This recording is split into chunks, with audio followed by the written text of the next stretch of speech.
ನಮಸ್ಕಾರ ಗೆಳೆಯರಿ, stock market Kannada ಚಾನೆಲ್ಗೆ ಸ್ವಾಗತ ಸುಸ್ವಾಗತ. ಗೆಳೆಯರಿ, ವಿಡಿಯೋದಲ್ಲಿ ಇವತ್ತಿನ ನಮ್ಮ ಮಾರ್ಕೆಟ್ ಅಲ್ಲಿ ಸುದ್ದಿಯಲ್ಲಿರುವಂತಹ ಇಂಪಾರ್ಟೆಂಟ್ ಷೇರುಗಳ ಬಗ್ಗೆ ತಿಳ್ಕೊಳ್ಳೋಣ. ಜೊತೆಗೆ ಇವತ್ತಿನ ಮಾರ್ಕೆಟ್ ಪರ್ಫಾರ್ಮೆನ್ಸ್ ಬಗ್ಗೆ ನಮ್ಮ ಗಿಫ್ಟ್ ನಿಫ್ಟಿ ಯಾವ ಇಂಡಿಕೇಶನ್ ಕೊಡ್ತಾ ಇದೆ, ಏಷ್ಯನ್ ಮಾರ್ಕೆಟ್ ಗಳು ಯಾವ ರೀತಿ ಟ್ರೇಡ್ ಆಗ್ತಿದೆ, ಪಾಸಿಟಿವ್ ಇದೆಯಾ ನೆಗೆಟಿವ್ ಇದೆಯಾ, ಇದ್ರ ಬಗ್ಗೆ ಕೂಡ ಒಂದಷ್ಟು ವಿಷಯವನ್ನ ತಿಳ್ಕೊಳ್ಳುವಂತ ಪ್ರಯತ್ನವನ್ನ ಮಾಡೋಣ. ಮೊದಲಿಗೆ ಡಿಸ್ಕ್ಲೇಮರ್ ಕೊಡ್ಲಿಕ್ಕೆ ಇಷ್ಟಪಡ್ತೇನೆ. ಇಲ್ಲಿ ಕವರ್ ಮಾಡ್ತಿರುವಂತ ಯಾವುದೇ ಸ್ಟಾಕ್ ಅನ್ನು ಕೂಡ ರೆಕಮೆಂಡ್ ಮಾಡ್ತಿಲ್ಲ. ಫರ್ದರ್ ಸ್ಟಡಿ ಮೆಡಿಟೇಷನ್ ತಗೊಳ್ಬಹುದು. ಆಸ್ ಎ ಎಜುಕೇಶನಲ್ ಪರ್ಪಸ್ ನಾನು ವಿಡಿಯೋ ಮುಂದೆ ತರ್ತಾ ಇದ್ದೀನಿ. ಹಾಗೆ ಡಿಸ್ಕ್ರಿಪ್ಷನ್ ಅಲ್ಲಿ ಅಕೌಂಟ್ ಓಪನಿಂಗ್ ಲಿಂಕ್ ಇದೆ, ಅಕೌಂಟ್ ಅನ್ನು ಓಪನ್ ಮಾಡ್ಕೊಳ್ಬಹುದು. ಇನ್ವೆಸ್ಟ್ಮೆಂಟ್ ಗೆ ಸಂಬಂಧಪಟ್ಟಂತೆ ನಿಮ್ಗೆ ಏನಾದರೂ ಸಪೋರ್ಟ್ ಬೇಕು ಅಂತಂದ್ರೆ ಈ ನಂಬರ್ ಗಳ ಮೂಲಕ ನಮ್ಮ ಟೀಮ್ ನ ಕಾಂಟ್ಯಾಕ್ಟ್ ಮಾಡಬಹುದು. ಇಲ್ಲಿ ಮೆನ್ಷನ್ ಮಾಡಿರುವಂತ ಎಲ್ಲ ಸರ್ವಿಸಸ್ ಸಿಗುತ್ತೆ. ಬಟ್ ಇದಕ್ಕೆ ಕಂಡೀಷನ್ ಒಂದೇ, ನಮ್ಮ ಮೂಲಕ ಅಕೌಂಟ್ ಓಪನ್ ಆಗಿರಬೇಕು. ಹಾಗಾಗಿ ಅಕೌಂಟ್ ಓಪನ್ ಮಾಡ್ಕೊಂಡು ಕಾಂಟ್ಯಾಕ್ಟ್ ಮಾಡಬಹುದು. ಏನು ನಿನ್ನೆ ಅಮೆರಿಕನ್ ಮಾರ್ಕೆಟ್ ನ ಪರ್ಫಾರ್ಮೆನ್ಸ್ ಅನ್ನು ನೋಡಿದ್ರೆ ಡೌ ಜೋನ್ಸ್ ಅಲ್ಲಿ ನೋಡಬಹುದು 203 ಪಾಯಿಂಟ್ಸ್ 0.44% ಡೌನ್ ಪರ್ಫಾರ್ಮೆನ್ಸ್ ನೋಡ್ಲಿಕ್ಕೆ ಸಿಕ್ಕಿದೆ. ಗ್ಯಾಪ್ ಡೌನ್ ಅಲ್ಲಿ ಓಪನ್ ಆಗಿದೆ. ಆನಂತರ ಹೈ ವಾಲಟೈಲ್ ಪರ್ಫಾರ್ಮೆನ್ಸ್ ಇದೆ. ಅಪ್ಸ್ ಅಂಡ್ ಡೌನ್ಸ್ ತುಂಬಾನೇ ಜಾಸ್ತಿ ನೋಡ್ಲಿಕ್ಕೆ ಸಿಕ್ಕಿದೆ. ಕೊನೆಯಲ್ಲಿ ಒಂದು ಬೌನ್ಸ್ ಬ್ಯಾಕ್ ಕೂಡ ನೋಡ್ಲಿಕ್ಕೆ ಸಿಕ್ಕಿದೆ. ಹಾಗಾಗಿ ಓವರ್ 203 ಪಾಯಿಂಟ್ಸ್ ಡೌನ್ ಅಲ್ಲಿ ಕ್ಲೋಸಿಂಗ್ ಕಂಡು ಬಂದಿದೆ ಡೌ ಜೋನ್ಸ್ ಅಲ್ಲಿ. ನಾಸ್ಟಾಕ್ ಕಡೆ ಬಂದ್ರೆ ಇಲ್ಲಿ ಕೂಡ 61 ಪಾಯಿಂಟ್ಸ್ 0.28% ಡೌನ್ ಪರ್ಫಾರ್ಮೆನ್ಸ್ ಇದೆ. ಸೇಮ್ ಚಾರ್ಟ್ ಪ್ಯಾಟರ್ನ್ ಇಲ್ಲೂ ಕೂಡ ನೋಡ್ಲಿಕ್ಕೆ ಸಿಗುತ್ತೆ. ಕೊನೆಯಲ್ಲಿ ಒಂದು ಬೌನ್ಸ್ ಸಿಕ್ಕಿರೋದ್ರಿಂದ ಸ್ವಲ್ಪ ಕಡಿಮೆ ಪ್ರಮಾಣದ ಡೌನ್ ಫಾಲ್ ಇದೆ ನಾಸ್ಟಾಕ್ ಹಾಗೂ ಡೌ ಜೋನ್ಸ್ ಎರಡು ಕಡೆ. ಒಟ್ಟಿನಲ್ಲಿ ಎರಡು ಡೌನ್ ಅಲ್ಲೇ ಕ್ಲೋಸಿಂಗ್ ಅನ್ನ ಕೊಟ್ಟಿದ್ದಾವೆ ನಿನ್ನೆ. ಇನ್ನು ಎಫ್ಐಎಸ್ ಡಿಎಸ್ ಆಕ್ಟಿವಿಟಿ ಕಡೆ ಬಂದ್ರೆ ನಿನ್ನೆ ಎಫ್ಐಎಸ್ ನೋಡಬಹುದು 7,558 ಕೋಟಿ ನೆಟ್ ಸೆಲ್ಲಿಂಗ್ ಅನ್ನ ಮಾಡಿದ್ದಾರೆ. ಡಿಎಸ್ 3,863 ಕೋಟಿ ನೆಟ್ ಬೈಯಿಂಗ್ ಅನ್ನ ಮಾಡಿದ್ದಾರೆ. ಎಫ್ಐಎಸ್ ಸೆಲ್ಲಿಂಗ್ ಕಂಟಿನ್ಯೂ ಆಗಿದೆ, ಭರ್ಜರಿಯಾಗಿ ಸೆಲ್ ಮಾಡ್ತಿದ್ದಾರೆ. ಡಿಎಸ್ ಬೈ ಮಾಡ್ತಿದ್ದಾರೆ. ನಿನ್ನೆ ಸ್ವಲ್ಪ ಕಡಿಮೆ ಪ್ರಮಾಣದಲ್ಲಿ ಬೈ ಮಾಡಿದ್ದಾರೆ. ಯಾಕಂದ್ರೆ ಅಷ್ಟು ಜನ ಎಫ್ಐಎಸ್ ಗಿಂತ ಅಂದ್ರೆ ಎಫ್ಐಎಸ್ ಸೆಲ್ ಮಾಡಿದಕ್ಕಿಂತ ಜಾಸ್ತಿ ಬೈ ಮಾಡ್ತಾ ಇದ್ರು. ನಿನ್ನೆ ಅದಕ್ಕಿಂತ ಕಡಿಮೆ ಬೈ ಮಾಡಿದ್ದಾರೆ. ನೋಡೋಣ ಇವತ್ತು ಯಾವ ರೀತಿ ಇರುತ್ತೆ ಇವ್ರ ಕಡೆಯಿಂದ ರೆಸ್ಪಾನ್ಸ್ ಅಂತ. ಇನ್ನು ಮೊದಲಿಗೆ ಕ್ರೂಡ್ ಕಡೆ ಬಂದ್ರೆ ಕ್ರೂಡ್ ಅಲ್ಲಿ ಸದ್ಯದ ಮಟ್ಟಿಗೆ ನಿಯರ್ಲಿ 3% ಡೌನ್ ಫಾಲ್ ಇದೆ. ಅಂದ್ರೆ ನಿನ್ನೆ 108, 109 ಈ ರೀತಿ ಕ್ಲೋಸಿಂಗ್ ಕಂಡು ಬಂದಿತ್ತು. ಇವಾಗ $105 ಅಲ್ಲಿ ಟ್ರೇಡ್ ಆಗ್ತಿದೆ. ಸದ್ಯದ ಮಟ್ಟಿಗೆ ಅರೌಂಡ್ 3% ಡೌನ್ ಫಾಲ್ ಇದೆ. ಒಳ್ಳೆಯ ಬೆಳವಣಿಗೆ ಅಂತಾನೆ ಹೇಳ್ಬೋದು ಮಾರ್ಕೆಟ್ ಗಳಿಗೆ. ಬಟ್ ಇನ್ನು ಸಾಕಷ್ಟು ಕನ್ಸರ್ನ್ ಇದ್ದೇ ಇದೆ. ಮೊದಲಿಗೆ ಯುದ್ಧದ ಬಗ್ಗೆ ಒಂದಷ್ಟು ಸುದ್ದಿಗಳಿದ್ದಾವೆ, ಅವುಗಳನ್ನು ನೋಡ್ಕೊಂಡು ಇಂಡಿವಿಜುವಲ್ ಸ್ಟಾಕ್ ಗಳಿಗೆ ಹೋಗೋಣ.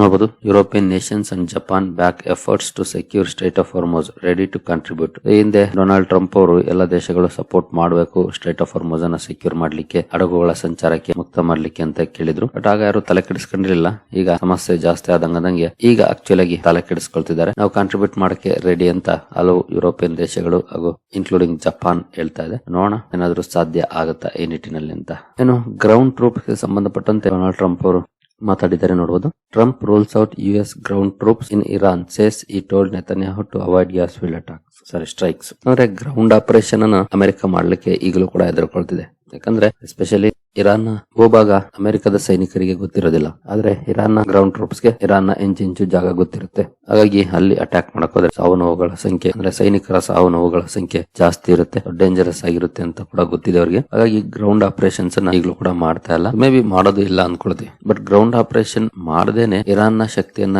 ಇನ್ನು ಹೆಚ್ಚಿನ ಪ್ರಮಾಣದಲ್ಲಿ ಕುಂದಿಸೋಕ್ ಆಗೋದಿಲ್ಲ. ಯಾಕಂದ್ರೆ ಅವರು ಎಲ್ಲೆಲ್ಲಿ ಗ್ರೌಂಡ್ ಅಂದ್ರೆ ಅಂಡರ್ ಗ್ರೌಂಡ್ ಅಲ್ಲಿ ಮಿಸೈಲ್ ಸೈಟ್ಸ್ ಹಾಗೆ ಗ್ರೌಂಡ್ ಮ್ಯಾನುಫ್ಯಾಕ್ಚರಿಂಗ್ ಹೊಂದಿದ್ದಾರ ಗೊತ್ತಿಲ್ಲ. ಅವುಗಳನ್ನ ಹಾಳು ಮಾಡದ ಹೊರತು ಅವರ ಅಟ್ಯಾಕ್ ನಿಲ್ಲೋದಿಲ್ಲ. ಬಟ್ ಅದಕ್ಕೆ ಯಾವ ರೀತಿ ಟ್ರೈ ಮಾಡ್ತಾರೆ ಗೊತ್ತಿಲ್ಲ. ಸಾಕಷ್ಟು ಡ್ಯಾಮೇಜ್ ಮಾಡಿದ್ದಾರೆ. ಬಟ್ ಇನ್ನು ಇರಾನ್ ಟಾರ್ಗೆಟ್ ಮಾಡ್ತಿದೆ ಅಂತಂದ್ರೆ ಅವರು ಇನ್ನು ಎಲ್ಲೆಲ್ಲ ಇಟ್ಕೊಂಡಿದ್ದಾರೆ ಗೊತ್ತಿಲ್ಲ. ಹಾಗಾಗಿ ಕಾದು ನೋಡ್ಬೇಕಾಗತ್ತೆ. ಇನ್ನು ಗ್ಯಾಸ್ ಫೀಲ್ಡ್ ಅಟ್ಯಾಕ್ ನ ಮಾಡಬೇಡಿ ಅಂತ ನಾನು ಹೇಳಿದ್ದೆ, ಅವಾಯ್ಡ್ ಮಾಡಿ ಅಂತ ಹೇಳಿದ್ದೆ ನೆತನ್ಯಾಹುಗೆ ಅಂತ ಕೂಡ ಡೊನಾಲ್ಡ್ ಟ್ರಂಪ್ ಹೇಳಿದ್ದಾರೆ. ಜೊತೆಗೆ ಅಮೆರಿಕದಿಂದ ಒಂದು ಅಪ್ಡೇಟ್ ಬಂದಿದೆ. ನೋಡಬಹುದು, US mulls unsanctioning Iranian oil as Middle East conflict drives energy prices surge. Iran oil ಅನ್ನು ಕೂಡ ಅನ್ಸ್ಯಾಂಕ್ಷನಿಂಗ್ ಮಾಡೋ ಬಗ್ಗೆ ಮಾತಾಡ್ತಿದ್ದಾರೆ. ಆದ್ರೆ ಇನ್ನು ಅನ್ಸ್ಯಾಂಕ್ಷನ್ ಮಾಡಿಲ್ಲ, ಮಾಡೋ ಬಗ್ಗೆ ಮಾತಾಡ್ತಿದ್ದಾರೆ. ನೋಡೋಣ ಏನಾದ್ರು ಮಾಡ್ತಾರ ಅಂತ. ಇನ್ನು ಇಂಡಿವಿಜುವಲ್ ಸ್ಟಾಕ್ ಗಳ ಕಡೆ ನಾವು ಬಂದ್ರೆ HDFC ಬ್ಯಾಂಕ್ ಇವತ್ತು ಫೋಕಸ್ ಅಲ್ಲಿ ಇರುತ್ತೆ. ಯಾಕಂದ್ರೆ ನಿಮ್ಗೆ ಈಗಾಗಲೇ ಗೊತ್ತಿದೆ, ನೆನೆ ಫೋಕಸ್ ಅಲ್ಲಿತ್ತು. ಮೋರ್ ದನ್ 5% ಡೌನ್ ಫಾಲ್ ಕೂಡ ನೋಡ್ಲಿಕ್ಕೆ ಸಿಕ್ತು. ಅದೇ ಕಾರಣ, ಬೇರೆ ಹೊಸ ಕಾರಣ ಏನಲ್ಲ. ಒಂದಷ್ಟು ಕ್ಲಾರಿಫಿಕೇಶನ್, ಒಂದಷ್ಟು ಕ್ಲಾರಿಟಿ ಸಿಕ್ಕ ಮೇಲೆ ಇವತ್ತು ಯಾವ ರೀತಿ ಪರ್ಫಾರ್ಮೆನ್ಸ್ ಬರುತ್ತೆ ಅನ್ನೋದನ್ನ ವಾಚ್ ಮಾಡಬಹುದು. HDFC ಬ್ಯಾಂಕ್ ಅಲ್ಲಿ ವಾಚ್ ಲಿಸ್ಟ್ ಇಟ್ಕೊಂಡು ಇವತ್ತು ಈ ಸ್ಟಾಕ್ ಅನ್ನ. ನಂತರ NTPC ಲಿಮಿಟೆಡ್ ಫೋಕಸ್ ಅಲ್ಲಿರುತ್ತೆ. ಕಾರಣ company UK based Octopus Energy Group ಜೊತೆ ಕಂಪನಿ ಒಪ್ಪಂದವನ್ನ ಮಾಡ್ಕೊಂಡಿದೆ. ವೇರಿಯಸ್ ಬಿಸ್ನೆಸ್ ಸೆಗ್ಮೆಂಟ್ಸ್ ಅಲ್ಲಿ ಬಿಸ್ನೆಸ್ ಅಪಾರ್ಚುನಿಟೀಸ್ ಅನ್ನು ಎಕ್ಸ್ಪ್ಲೋರ್ ಮಾಡ್ಲಿಕ್ಕೆ. ಈ ಸುದ್ದಿ ಕಾರಣಕ್ಕೆ ಸ್ಟಾಕ್ ಫೋಕಸ್ ಅಲ್ಲಿರುತ್ತೆ. NTPC ಲಿಮಿಟೆಡ್ ಅನ್ನು ವಾಚ್ ಮಾಡಬಹುದು ಯಾವ ರೀತಿ ಇರುತ್ತೆ ಮಾರ್ಕೆಟ್ ರಿಯಾಕ್ಷನ್ ಸ್ಟಾಕ್ ಅಲ್ಲಿ ಅಂತ. ಹಾಗೆ ಸ್ಟೇಟ್ ಬ್ಯಾಂಕ್ ಆಫ್ ಇಂಡಿಯಾ ಕೂಡ ಸುದ್ದಿಯಲ್ಲಿರುತ್ತೆ. ಕಾರಣ ನೋಡಬಹುದು, SBI funds management files DRHP for IPO. SBI ನ ಮ್ಯೂಚುವಲ್ ಫಂಡ್ ಅರ್ಮೇನ್ ಇದೆ, ಅದು DRHP ಫೈಲ್ ಮಾಡಿದೆ. IPOಗೆ 10% ಸ್ಟೇಕ್ ಅನ್ನ ಸೇಲ್ ಮಾಡಬಹುದು ಅಂತ ಸುದ್ದಿಗಳು ಬರ್ತಾ ಇದ್ದಾವೆ. ಈ ಸುದ್ದಿ ಕಾರಣಕ್ಕೆ SBI ಫೋಕಸ್ ಅಲ್ಲಿರುತ್ತೆ. ಯಾಕಂದ್ರೆ ಪೇರೆಂಟ್ ಕಂಪನಿ ಅಲ್ಲ SBI ಮ್ಯೂಚುವಲ್ ಫಂಡ್ ನ. ಈ ಸುದ್ದಿ ಕಾರಣಕ್ಕೆ ಸ್ಟಾಕ್ ಫೋಕಸ್ ಅಲ್ಲಿರುತ್ತೆ. SBI ಅನ್ನು ಕೂಡ ವಾಚ್ ಮಾಡಬಹುದು ಯಾವ ರೀತಿ ಇರುತ್ತೆ ಮಾರ್ಕೆಟ್ ರಿಯಾಕ್ಷನ್ ಸ್ಟಾಕ್ ಅಲ್ಲಿ ಈ ಸುದ್ದಿಗೆ ಅಂತ. ನಂತರ ನೆಸ್ಲೆ ಇಂಡಿಯಾ ಫೋಕಸ್ ಅಲ್ಲಿರುತ್ತೆ. ಕಾರಣ ಕಂಪನಿ ತನ್ನ ಗುಜರಾತ್ನ ಸಾನಂದ್ ಫೆಸಿಲಿಟಿಯಲ್ಲಿ ನ್ಯೂ ಪ್ರೊಡಕ್ಷನ್ ಲೈನ್ ಸ್ಟಾರ್ಟ್ ಮಾಡಿದೆ. ತನ್ನ ಚಾಕೊಲೇಟ್ ಬ್ರಾಂಡ್ ಏನಿದೆ ಮಂಚ್ ಪ್ರೊಡಕ್ಷನ್ ಲೈನ್ ಅನ್ನ ಸ್ಟಾರ್ಟ್ ಮಾಡಿದೆ. ಅಡಿಷನಲ್ ಆಗಿ ಈಗ ಕೆಪಾಸಿಟಿ ಎಕ್ಸ್ಪಾನ್ಷನ್ ಆಗಿದೆ ಅಂತಾನೆ ಹೇಳ್ಬೋದು ಮಂಚ್ ಪ್ರೊಡಕ್ಷನ್. ಈ ಸುದ್ದಿ ಕಾರಣಕ್ಕೆ ನೆಸ್ಲೆ ಇಂಡಿಯಾ ಫೋಕಸ್ ಅಲ್ಲಿರುತ್ತೆ. ಸ್ಟಾಕ್ ಅನ್ನ ವಾಚ್ ಮಾಡಬಹುದು. ಈ ಸುದ್ದಿಗೆ ಸ್ಟಾಕ್ ಅಲ್ಲಿ ಯಾವ ರೀತಿ ರಿಯಾಕ್ಷನ್ ಬರುತ್ತೆ ಅಂತ. ನಂತರ ಟಿಸಿಎಸ್ ಕೂಡ ಫೋಕಸ್ ಅಲ್ಲಿರುತ್ತೆ. ಕಾರಣ ನೋಡಬಹುದು, ಟಿಸಿಎಸ್ ಎಬಿಬಿ ಡೀಲ್. ಎಬಿಬಿ ಜೊತೆ ಕಂಪನಿ ಒಪ್ಪಂದವನ್ನ ಮಾಡ್ಕೊಂಡಿದೆ. ಜೊತೆಗೆ Tata Elxsi ODC launch signal big growth, IT infrastructure applications, digital and industrial AI ಹಾಗೆ ಡೇಟಾ ಸೆಂಟರ್, ಈ ರೀತಿ ಹಲವು ವಿಚಾರದಲ್ಲಿ ಎರಡು ಕಂಪನಿಗಳು ಸೇರಿ ಕೆಲಸ ಮಾಡ್ಲಿಕ್ಕೆ ಒಪ್ಪಂದವನ್ನ ಮಾಡ್ಕೊಂಡಿದ್ದಾವೆ. ಈ ಸುದ್ದಿ ಕಾರಣಕ್ಕೆ ಟಿಸಿಎಸ್ ಫೋಕಸ್ ಅಲ್ಲಿರುತ್ತೆ. ಎಬಿಬಿ ಇಂಡಿಯಾ ಫೋಕಸ್ ಅಲ್ಲಿರುತ್ತೆ. ಇದ್ರ ಜೊತೆಗೆ ಟಾಟಾ ಎಲೆಕ್ಸಿ ಕೂಡ ಫೋಕಸ್ ಅಲ್ಲಿರುತ್ತೆ. ಈ ಮೂರು ಸ್ಟಾಕ್ ಗಳು TCS, Tata Elxsi, ABB India focus ಅಲ್ಲಿರುತ್ತೆ. ಈ ಮೂರನ್ನು ಕೂಡ ವಾಚ್ ಮಾಡಬಹುದು ಯಾವ ರೀತಿ ಇರುತ್ತೆ ಸ್ಟಾಕ್ ಗಳಲ್ಲಿ ರಿಯಾಕ್ಷನ್ ಅಂತ. ನಂತರ ಸಂವರ್ಧನ ಮದರ್ಸನ್ ಇಂಟರ್ನ್ಯಾಷನಲ್ ಕೂಡ ಫೋಕಸ್ ಅಲ್ಲಿರುತ್ತೆ ಇವತ್ತು. ಕಾರಣ company Hellmann world wide logistics ಜೊತೆ ಜಾಯಿಂಟ್ ವೆಂಚರ್ ಅನ್ನ ಮಾಡ್ಕೊಂಡಿದೆ. ಆಟೋಮೋಟಿವ್ ಇಂಡಸ್ಟ್ರಿಗೆ ಸಪ್ಲೈ ಚೈನ್ ಸೊಲ್ಯೂಷನ್ಸ್ ಅನ್ನ ಕೊಡ್ಲಿಕ್ಕೆ. ಈ ಸುದ್ದಿ ಕಾರಣಕ್ಕೆ ಸಂವರ್ಧನ ಮದರ್ಸನ್ ಅಥವಾ ಸಮಿಲ್ ಫೋಕಸ್ ಅಲ್ಲಿರುತ್ತೆ. ಸ್ಟಾಕ್ ಅನ್ನ ವಾಚ್ ಮಾಡಬಹುದು ಯಾವ ರೀತಿ ಇರುತ್ತೆ ಮಾರ್ಕೆಟ್ ರಿಯಾಕ್ಷನ್ ಅಂತ. ನಂತರ JSW ಸಿಮೆಂಟ್ ಕೂಡ ಫೋಕಸ್ ಅಲ್ಲಿರುತ್ತೆ. ಕಾರಣ ಕಂಪನಿ ತನ್ನ ಕೆಪಾಸಿಟಿ ಎಕ್ಸ್ಪಾನ್ಷನ್ ಮಾಡ್ಕೊಂಡಿದೆ. ರಾಜಸ್ಥಾನದ ನಗೌರಲ್ಲಿ 2.5 metric ton per capacity grinding ಕೆಪಾಸಿಟಿಯನ್ನು ಜಾಸ್ತಿ ಮಾಡ್ಕೊಂಡಿದೆ. ಜೊತೆಗೆ ಕ್ಲಿಂಕರಿಂಗ್ ಕೆಪಾಸಿಟಿಯನ್ನು ಕೂಡ ಜಾಸ್ತಿ ಮಾಡ್ಕೊಂಡಿದೆ. 3.3 MTPA ಜಾಸ್ತಿ ಮಾಡ್ಕೊಂಡಿದೆ. ಈ ಕೆಪಾಸಿಟಿ ಎಕ್ಸ್ಪಾನ್ಷನ್ ಕಾರಣಕ್ಕೆ ಸ್ಟಾಕ್ ಫೋಕಸ್ ಅಲ್ಲಿರುತ್ತೆ. ಜೊತೆಗೆ ನಾರ್ತ್ ಇಂಡಿಯಾದಲ್ಲಿ ಮೊದಲ ಕೆಪಾಸಿಟಿ ಎಕ್ಸ್ಪಾನ್ಷನ್ ಸ್ಟಾಕ್ ಅನ್ನು ವಾಚ್ ಮಾಡಬಹುದು. ಈ ಸುದ್ದಿಗೆ ಸ್ಟಾಕ್ ಅಲ್ಲಿ ಯಾವ ರೀತಿ ರಿಯಾಕ್ಷನ್ ಬರುತ್ತೆ ಅಂತ. ನಂತರ ಅಂಬರ್ ಎಂಟರ್ಪ್ರೈಸಸ್ ಕೂಡ ಫೋಕಸ್ ಅಲ್ಲಿರುತ್ತೆ. ಕಾರಣ ಕಂಪನಿ ತನ್ನ ಸಬ್ಸಿಡಿಯರಿಯಲ್ಲಿ 296 ಕೋಟಿ ಇನ್ವೆಸ್ಟ್ ಮಾಡ್ಲಿಕ್ಕೆ ಅಪ್ರೂವಲ್ ಅನ್ನು ಕೊಟ್ಟಿದೆ. ILJIN ಎಲೆಕ್ಟ್ರಾನಿಕ್ಸ್ ಅಲ್ಲಿ ಇನ್ವೆಸ್ಟ್ ಮಾಡೋದಕ್ಕೆ. ಜೊತೆಗೆ 328 ಕೋಟಿ ಫಂಡ್ ರೈಸ್ ಬಗ್ಗೆ ಕೂಡ ಅಪ್ರೂವಲ್ ಅನ್ನು ಮಾಡಿದೆ. ಈ ಎರಡು ಸುದ್ದಿ ಕಾರಣಕ್ಕೆ ಸ್ಟಾಕ್ ಫೋಕಸ್ ಅಲ್ಲಿರುತ್ತೆ. ಅಂಬರ್ ಎಂಟರ್ಪ್ರೈಸಸ್ ಅನ್ನು ಕೂಡ ವಾಚ್ ಮಾಡಬಹುದು. ವಿಪ್ರೋ ಕೂಡ ಫೋಕಸ್ ಅಲ್ಲಿರುತ್ತೆ. ಕಾರಣ ಕಂಪನಿ ಗಿಫ್ಟ್ ಸಿಟಿಯಲ್ಲಿ ಅಂದ್ರೆ ಗುಜರಾತ್ ನ ಗಿಫ್ಟ್ ಸಿಟಿಯಲ್ಲಿ ತನ್ನ ಹಬ್ ಅನ್ನ ಲಾಂಚ್ ಮಾಡಿದೆ. ತನ್ನ ಗ್ಲೋಬಲ್ ಬ್ಯಾಂಕಿಂಗ್, ಫೈನಾನ್ಷಿಯಲ್ ಸರ್ವಿಸಸ್ ಹಾಗೆ ಇನ್ಶೂರೆನ್ಸ್ ಕ್ಲೈಂಟ್ಸ್ ಗೆ ಸರ್ವಿಸಸ್ ಅನ್ನ ಕೊಡ್ಲಿಕ್ಕೆ. ಈ ಸುದ್ದಿ ಕಾರಣಕ್ಕೆ ವಿಪ್ರೋ ಕೂಡ ಫೋಕಸ್ ಅಲ್ಲಿರುತ್ತೆ. ಇದನ್ನು ಸಹ ವಾಚ್ ಮಾಡಬಹುದು. ನಂತರ ರಿಲಯನ್ಸ್ ಇಂಡಸ್ಟ್ರೀಸ್ ಸುದ್ದಿಯಲ್ಲಿರುತ್ತೆ. ಕಾರಣ Jio customers additions data release ಆಗಿದೆ. ಜನವರಿಯಲ್ಲಿ ಜಿಯೋ 24 ಲಕ್ಷ ಕಸ್ಟಮರ್ಸ್ ಅನ್ನ ಅಕ್ವೈರ್ ಮಾಡ್ಕೊಂಡಿದೆ. ಈ ಸುದ್ದಿ ಕಾರಣಕ್ಕೆ ಫೋಕಸ್ ಅಲ್ಲಿರುತ್ತೆ. At the same time Bharti Airtel ಕೂಡ ಫೋಕಸ್ ಅಲ್ಲಿರುತ್ತೆ. ಭಾರತಿ ಏರ್ಟೆಲ್ 44 ಲಕ್ಷ ಕಸ್ಟಮರ್ಸ್ ಅನ್ನ ಅಕ್ವೈರ್ ಮಾಡ್ಕೊಂಡಿದೆ ಜನವರಿಯಲ್ಲಿ. ವೋಡಾಫೋನ್ ಐಡಿಯಾಗೆ ಬಂದ್ರೆ ಇವರು 4 ಲಕ್ಷ ಕಸ್ಟಮರ್ಸ್ ಅನ್ನ ಕಳ್ಕೊಂಡಿದ್ದಾರೆ. ಒಟ್ಟಿನಲ್ಲಿ ಭಾರತಿ ಏರ್ಟೆಲ್ ಹಾಗೂ ಜಿಯೋ ಅಡಿಷನ್ ಮಾಡ್ಕೊಂಡ್ರೆ ಇವರು ಕಳ್ಕೊಂಡಿದ್ದಾರೆ. ಈ ಸುದ್ದಿ ಕಾರಣಕ್ಕೆ ಈ ಮೂರು ಷೇರುಗಳು ಫೋಕಸ್ ಅಲ್ಲಿರುತ್ತವೆ. ಮೂರನ್ನು ಕೂಡ ವಾಚ್ ಮಾಡಬಹುದು ಯಾವ ರೀತಿ ಇರುತ್ತೆ ಮಾರ್ಕೆಟ್ ರಿಯಾಕ್ಷನ್ ಈ ಸುದ್ದಿಗೆ ಷೇರುಗಳಲ್ಲಿ ಅಂತ.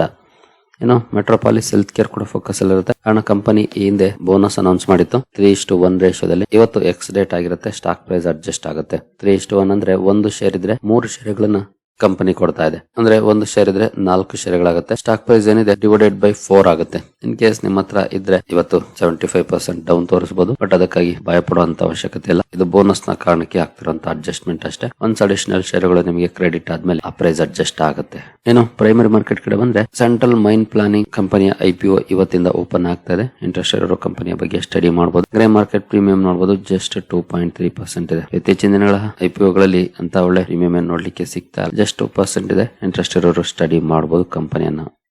ಗಿಫ್ಟ್ ನಿಫ್ಟಿ ಕಡೆ ಬಂದ್ರೆ ಗಿಫ್ಟ್ ನಿಫ್ಟಿಯಲ್ಲಿ ಯಾವ ರೀತಿ ಪರ್ಫಾರ್ಮೆನ್ಸ್ ಇದೆ ಅಂತ ಆಸ್ ಆಫ್ ನಾವು ನೋಡಬಹುದು. 89 ಪಾಯಿಂಟ್ಸ್ 0.39% ಪಾಸಿಟಿವ್ ಪರ್ಫಾರ್ಮೆನ್ಸ್ ನೋಡ್ಲಿಕ್ಕೆ ಸಿಗ್ತಾ ಇದೆ. ಹಾಗೆ ಏಷ್ಯನ್ ಮಾರ್ಕೆಟ್ ಗಳಲ್ಲಿ ನಿಕ್ಕೈ 3.5% ಡೌನ್ ಇದೆ. ಸ್ಟ್ರೈಟ್ ಟೈಮ್ಸ್ ಫ್ಲಾಟ್ ಇದೆ ಪರ್ಫಾರ್ಮೆನ್ಸ್.